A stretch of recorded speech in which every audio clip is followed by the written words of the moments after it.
ಅಡ್ಡ ಹಾಕಿದ್ರು, ಕಿಡ್ನಾಪ್ ಮಾಡಿದ್ರು. ಜನಜಂಗುಳಿಯ ಮಧ್ಯೆ ನಡೆದಂತ ಅಪಹರಣ ಇದು. ಖದೀಮರ ಅಟ್ಟಹಾಸ ಇದು. ಕಿರಿಕ್ ಮಾಡಿದ್ರು, ಅಡ್ಡ ಹಾಕಿದ್ರು, ಕಿಡ್ನಾಪ್ ಮಾಡಿದ್ರು. ಜನಜಂಗುಳಿ ಪ್ರದೇಶದಲ್ಲೇ ನಡೆದಂತ ಅಪಹರಣ, ಖದೀಮರ ಅಟ್ಟಹಾಸ ಇದು.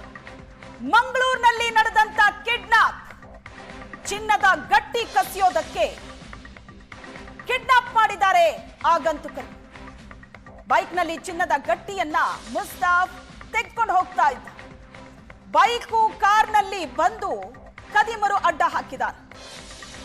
ಮಂಗಳೂರಿನಲ್ಲಿ ಜನಜಂಗುಳಿ ಪ್ರದೇಶದಲ್ಲೇ ಇಂಥದ್ದೊಂದು ಕಿಡ್ನಾಪ್ ಆಗಿದೆ. ಮೊದಲು ಬೈಕ್ನಿಂದ ಬಂದು ಹೋಗ್ತಾ ಇದ್ದಂತಹ ವ್ಯಾಪಾರಿಗೆ ಕಿರಿಕ್ ಮಾಡಿದ. ಮೊದಲು ಬೈಕ್ನಲ್ಲಿ ಬರ್ತಾರೆ, ಮುಸ್ತಾಫ್ ಬೈಕ್ನಲ್ಲಿ ಹೋಗ್ತಾ ಇರ್ತಾನೆ. ಆತನನ್ನ ಬೈಕ್ನಲ್ಲಿ ಬಂದಂತ ಇನ್ನಿಬ್ಬರು ಅಡ್ಡ ಹಾಕ್ತಾರೆ. ತಕ್ಷಣಕ್ಕೆ ಒಂದು ಕಾರು ಬರುತ್ತೆ. ಕಾರಿನ ಹಿಂಬದಿಯ ಡೋರ್ ಓಪನ್ ಆಗುತ್ತೆ. ಬೈಕ್ನಲ್ಲಿ ಕೂತಿದ್ದಂತಹ ಮುಸ್ತಾಫ್ನನ್ನ ಎಳೆದು ಕಾರಿನ ಒಳಗಡೆ ಹಾಕ್ತಾರೆ. ದೃಶ್ಯದಲ್ಲಿ ನೋಡ್ತಾ ಇದ್ರಿ ನೀವು. ಆತನನ್ನ ಒಳಗಡೆ ತಳ್ಳುತ್ತಾರೆ, ಕಾರಿನ ಒಳಗಡೆ. ಆತನ ಬೈಕನ್ನ ತಗೊಂಡು ಅಲ್ಲಿಂದ ಎಸ್ಕೇಪ್ ಆಗ್ತಾ ಇರುವಂತಹ ದೃಶ್ಯ. ಜೊತೆಗೆ ಆತನನ್ನು ಕೂಡ ಕಾರ್ನಲ್ಲಿ ಕಿಡ್ನಾಪ್ ಮಾಡಿದ್ರು. ಈ ಬಗ್ಗೆ ಹೆಚ್ಚಿನ ಡೀಟೇಲ್ಸ್ ಅನ್ನ ಕೊಡ್ತಾರೆ ನಮ್ಮ ಪ್ರತಿನಿಧಿ ಭರತ್ ರಾಜ್ ಸಂಪರ್ಕದಲ್ಲಿದ್ದಾರೆ. ಭರತ್ ರಾಜ್, ಮಂಗಳೂರಿನಲ್ಲಿ ಜನಜಂಗುಳಿ ರಸ್ತೆಯಲ್ಲಿ ವಾಹನಗಳು ಓಡಾಡ್ತಾ ಇದೆ. ಇವೆಲ್ಲದರ ಮಧ್ಯೆ ನಡೆದಂತ ಒಂದು ಕಿಡ್ನಾಪ್ ಘಟನೆಯ ದೃಶ್ಯ ನಾವು ನೋಡ್ತಾ ಇದೀವಿ. ಏನಾಯ್ತು ಇದು? ಮುಸ್ತಾಫ್ ಅನ್ನೋನು ಆತನನ್ನ ಯಾವಾಗ ಕಿಡ್ನಾಪ್ ಮಾಡಿದ್ದು, ಈಗೇನಾಗಿದೆ? ಜೊತೆಗೆ ಆತನನ್ನ ಯಾಕೆ ಕಿಡ್ನಾಪ್ ಮಾಡಿದ್ರು, ಏನಂತ ದೂರು ದಾಖಲಾಗಿದೆ? ಶ್ವೇತಾ, ಹೌದು. ಅಂದ್ರೆ ಈ ಒಂದು ಘಟನೆ ನಡೆದಿರುವಂತದ್ದು ಕಳೆದ ಸೆಪ್ಟೆಂಬರ್ 26ರಂದು. ಅಂದ್ರೆ ಈಗಾಗಲೇ ಮಂಗಳೂರು ದಸರಾದ ಸಂಭ್ರಮದಲ್ಲಿರುವಂತದ್ದು. ಆ ಸಂಭ್ರಮದ ಹೊತ್ತಿನಲ್ಲಿ ಅಂದ್ರೆ ಹೆಚ್ಚು ಜನಜಂಗುಳಿ ಇರುವಂತ ಪ್ರದೇಶ ಕೂಡ ಹೌದು, ಮತ್ತು CCTV ಕ್ಯಾಮ್ರಾಗಳಿವೆ. ಸುತ್ತಮುತ್ತ ಪೊಲೀಸರು ಆಚೆ ಈಚೆ ಓಡಾಡ್ತಾ ಇರ್ತಾರೆ.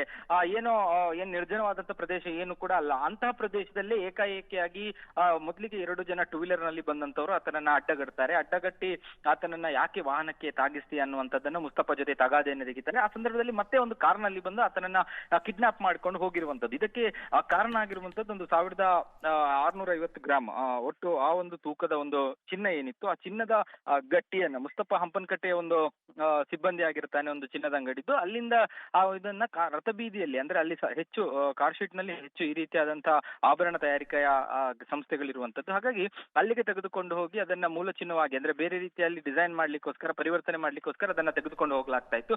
ಇದರ ಬಗ್ಗೆ ಮೊದಲೇ ಮಾಹಿತಿ ಇದ್ದಂತವ್ರು ಅಂದ್ರೆ ಅದನ್ನ ಆಕ್ಟಿವ್ ಆದ ಡ್ಯಾಶ್ ಬೋರ್ಡ್ ನಲ್ಲಿ ಅದನ್ನ ಇಟ್ಟಿದ್ದ. ಹಾಗಾಗಿ ಅದರ ಬಗ್ಗೆ ಮಾಹಿತಿ ಇದ್ದಂತವ್ರೆ ನೇರವಾಗಿ ಆ ಒಂದು ಜಾಗಕ್ಕೆ ಹೋಗಿ ಅಲ್ಲಿ ಆತನನ್ನ ಅಡ್ಡ ಹಾಕಿ ಅದನ್ನ ತೆಗೆದುಕೊಂಡು ಹೋಗ್ತಾರೆ.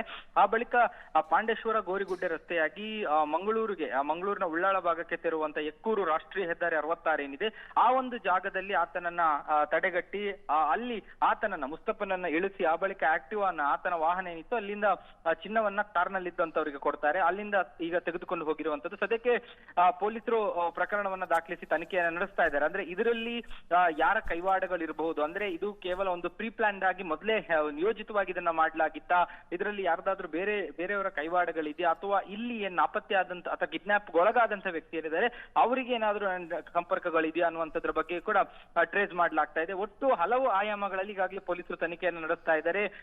ಒಟ್ಟು ಇಡೀ ಪ್ರಕರಣ ಅಂದ್ರೆ ಇದು ಯಾವುದು ಯಾರಿಗೂ ಗೊತ್ತಿಲ್ಲದೆ ಆದ ರೀತಿಯಲ್ಲಿ ಕಾಣ್ತಾ ಇಲ್ಲ. ಇದು ಎಲ್ರಿಗೂ ಕೂಡ ಗೊತ್ತೇ ಇದ್ದು ಮೊದಲೇ ಪೂರ್ವ ನಿಯೋಜಿತವಾಗಿ ಈ ಒಂದು ಪ್ಲಾನ್ ಅನ್ನ ರೂಪಿಸಿದಂತೆ ಕಾಣ್ತಾ ಇದೆ. ಅಂದ್ರೆ ಪ್ರತಿ ಬಾರಿಯೂ ಕೂಡ ಆತ ಇದೇ ರೀತಿಯಾಗಿ ಚಿನ್ನವನ್ನ ಈ ರೀತಿಯಾಗಿ ತೆಗೆದುಕೊಂಡು ಹೋಗಿ ಅದನ್ನ ಆಭರಣದ ಡಿಸೈನ್ ಗಳಿಗೆ ಮೂಲ ಚಿನ್ನಕ್ಕೆ ಪರಿವರ್ತನೆ ಮಾಡುವಂತ ಕೆಲಸಗಳನ್ನ ಮಾಡ್ತಾ ಇದ್ದ ಅನ್ನುವಂಥದ್ದು. ಹಾಗಾಗಿ ಈ ಎಲ್ಲ ಸಂಬಂಧಪಟ್ಟಂತೆ ಈಗ ಅನೇಕ ಆಯಾಮಗಳಲ್ಲಿ ತನಿಖೆಯನ್ನ ಆರಂಭ ಮಾಡಿದ್ದಾರೆ. ಎಲ್ಲಿಗೆ ಏನಾಗುತ್ತೆ, ಯಾವ ರೀತಿಯಾಗಿ ತನಿಖೆ ಆಗುತ್ತೆ ಅನ್ನುವಂಥದ್ರ ಬಗ್ಗೆ ಇನ್ನಷ್ಟೇ ಮಾಹಿತಿ ಬರಬೇಕು. ಒಟ್ಟು ಪ್ರಕರಣ ಮತ್ತಷ್ಟು ಸೀರಿಯಸ್ ಆಗಿ ತೆಗೆದುಕೊಂಡು, ಯಾಕಂದ್ರೆ ಇನ್ನೊಂದು ಇಲ್ಲಿ ವಿಚಾರ ಗಮನಿಸಬೇಕು, ಬಹಳ ಜನನಿಬಿಡ ಪ್ರದೇಶ. ಅಲ್ಲಿ ಸ್ಥಳೀಯವಾಗಿ ಅಲ್ಲೇ ಒಂದು ಎಟಿಎಂಗೆ ಸೇರಿದ ಸಿಸಿ ಕ್ಯಾಮೆರಾ ಇದೆ, ಖಾಸಗಿ ಸಂಸ್ಥೆಗಳಿಗೆ ಸೇರಿದ ಸಿಸಿ ಕ್ಯಾಮೆರಾ ಇದೆ. ಒಂದು ಸಿಸಿ ಕ್ಯಾಮೆರಾ ಇರುವ ಜಾಗದಲ್ಲಿ ಈ ರೀತಿ ಮಾಡ್ತಾರೆ ಅಂದ್ರೆ ಅದ್ರಲ್ಲಿ ಏನೋ ಬೇರೆ ರೀತಿಯಾದಂತ ಉದ್ದೇಶ ಅಡಗಿದ್ದಂತೆ ಮತ್ತು ಎಲ್ಲರಿಗೂ ಕೂಡ ಇದು ಗೊತ್ತಿದ್ದೇ ನಡೆದಂತೆ. ಅಂದ್ರೆ ಅದೊಂದು ಯಾವುದೋ ಒಂದು ಪ್ಲಾನ್ ಅನ್ನ ಅಲ್ಲಿ ಪೂರ್ವ ನಿಯೋಜಿತವಾಗಿ ರೂಪಿಸಿದಂತೆ ಕಾಣ್ತಾ ಇದೆ. ಹಾಗಾಗಿ ಅಲ್ಲಿ ಆ ಒಂದು ಜಾಗ ಹೆಚ್ಚು ಜನನಿಬಿಡ. ಅದರ ಜೊತೆಗೆ ಈಗ ಮಂಗಳೂರು ದಸರಾ ಆಗ್ತಾ ಇದೆ, ಕುದ್ರೋಳಿ ದಸರಾ ಇರಬಹುದು, ಅಲ್ಲಿ ಸ್ಥಳೀಯವಾಗಿ ರಥಬೀದಿ ಭಾಗದಲ್ಲೂ ಕೂಡ ಶಾರದಾ ಉತ್ಸವಗಳು ನಡೀತಾ ಇರುವಂತದ್ದು. ಜನ ಈಗ 12 ಗಂಟೆ ರಾತ್ರಿವರೆಗೂ ಕೂಡ ಹೆಚ್ಚು ಓಡಾಟವನ್ನ ನಡೆಸುವಂತದ್ದು ಮತ್ತು ಪೊಲೀಸರು ಕೂಡ ಹೆಚ್ಚಾಗಿ ಅಲ್ಲಿ ಓಡಾಟದಲ್ಲಿರುವಂತಹ ಒಂದು ಜಾಗ. ಇಂತಹ ಜಾಗದಲ್ಲಿ ಹೇಗೆ ಈ ಒಂದು ಘಟನೆ ನಡೀತು ಅನ್ನುವಂಥದ್ದು ಸಾಕಷ್ಟು ಸಂಚಲನವನ್ನ ಮೂಡಿಸಿರುವಂತದ್ದು. ಎಸ್, ಥ್ಯಾಂಕ್ ಯು ಭರತರಾಜ್ ನಿಮ್ಮೆಲ್ಲ ಡೀಟೇಲ್ಸ್ಗೆ.